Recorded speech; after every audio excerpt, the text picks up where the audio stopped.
Hello. So today we're going to focus on location. So what I did was I looked at all the words that I did on the channel from all the A's to the C's. There were 223 words that I did, or close to, approximately. And from those words, what I did was I categorized different things. The first thing I focused on is the location of the body. So where were the signs? I focused on the signs that were above the head, on the temple, on the eyes, the nose, the mouth, the chin, the throat.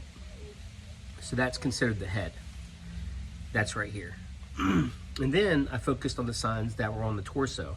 So you had like signs that were a little bit high, but not quite at the chin or didn't originate from the chin. They were kind of high here near the shoulders, one at mid-level and one at low level. So I focused on the torso. So the head and the torso. What I noticed, about 24% was in the head region, in the head area.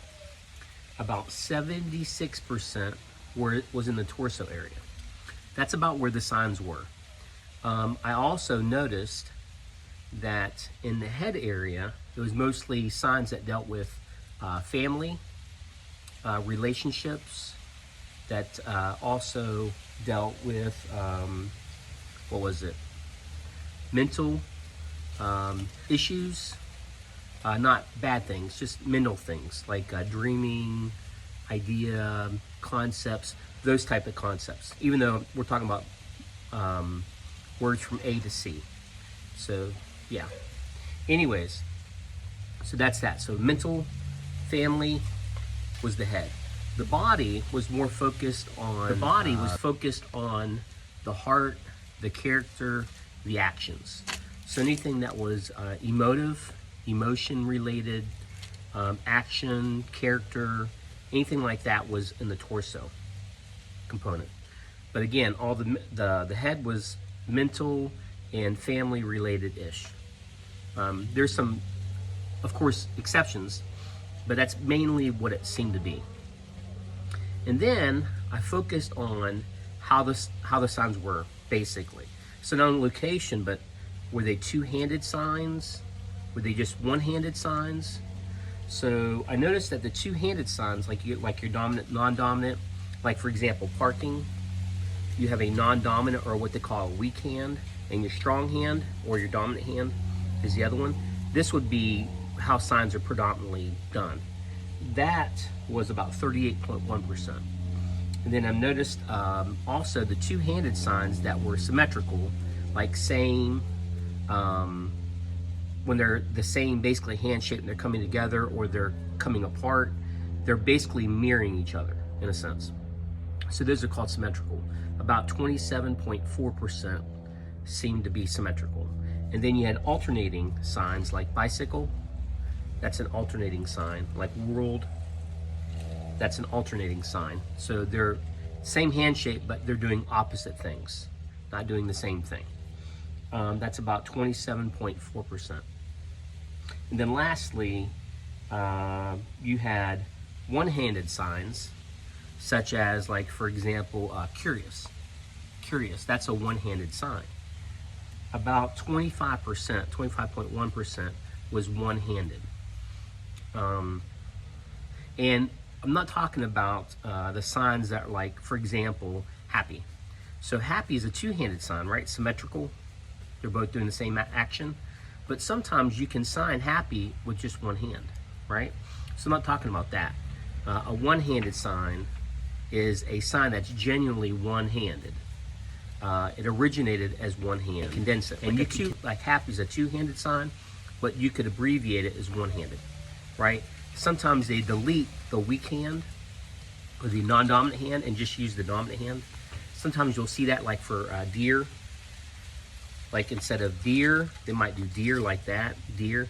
And you see that sometimes. I saw that in a movie. I think the movie was Love Is Never Silent, where the dad holds the I think it's the son, and he's signing deer, but he can't sign with the other hand because he's holding his son. So he does this, deer. But deer would be with both hands. So you could delete the non-dominant hand and just do it with your dominant hand. So that's what I'm talking about. So the one-handed sign is basically just one hand, like curious. That's basically it. So location of the sign is important. Just to summarize it again, location for the sign, the focus is the mental capacity of the family.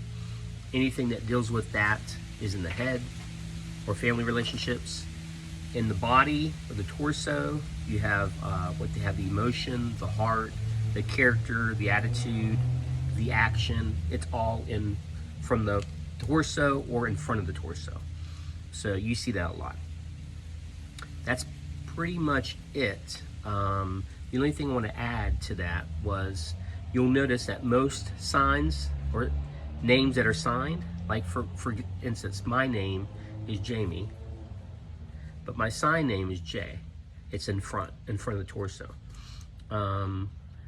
My wife's name is Megan, M, and it's up here because she was considered very smart, so they gave her the name Megan, M, up here for smart, Megan. So personality, right? Your personality, who you are as a person, is associated to your sign name.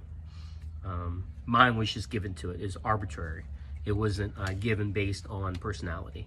It's just because my parents are deaf and they didn't know what my character was going to be, so they just gave my sign name as Jay. Of course, later I could have changed that to another name or another sign. If someone else had given me the sign, I could have done that, but I never did. I kind of stuck with that sign, J. And I don't want to change it because my mom gave it to me, and so I'm going to keep it. So anyways, hope you enjoyed this video, and hopefully I didn't forget anything. Sorry for the late video, but it took me a while to figure out how to do this. I show you real quick. So this is my notes. So that's what I did. I tallied everything, and then I got all my percentages here. It's a lot of work. Anyways, God bless.